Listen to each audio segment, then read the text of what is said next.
Hi friends, నేను మీ రవి. ఈరోజు మా ఊరు కొండలో ఒక ఇసుక గింజ చెట్టు అనేది మీకు చూపించడానికి వెళ్తున్నాను. ఈ ఏరియానే వెళ్ళాలి. కంపలు, రాళ్ళు చాలా బాగా అడవిగా ఉంటుంది. అందరైతే రాలేరు. మీకు ఈ వీడియో చూపించడానికి అయితే నేను ట్రై చేస్తున్నాను. కొంచెం సపోర్ట్ చేయండి ఫ్రెండ్స్.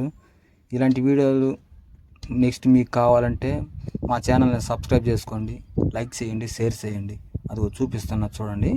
అది ఇసుకోరు గింజ అంటే చిన్నవి. ఇదిగో ఈ చెట్లు ఆకులు ఉన్నాయి కదా నా చేతుల్లో, అవి ఇసుకోరు గింజ చెట్టు ఆకులు. ఇవి ఇసుకోరు గింజలు అంటే ఇవి చిన్నపిల్లలకి తలనొప్పిగా ఉన్నా, బాల్యంతలకి తలనొప్పిగా ఉన్నా, తలనొప్పి చాలా రోజుల నుంచి ఉండి పోకపోతున్నా ఈ ఇసుకోరు గింజ కొంచెం నూరి కంట్లో కనబెడితే కలికిన లెక్క ఆ నొప్పి అనేది మటుమాయమైపోతుంది. ఈ ఏరియా అంతా ఉంటుంది. ఓకే ఫ్రెండ్స్, ఇలాంటి వీడియోలు మరిన్ని కావాలంటే మా ఛానల్ని సబ్స్క్రైబ్ చేసుకోండి. Okay friends, bye friends.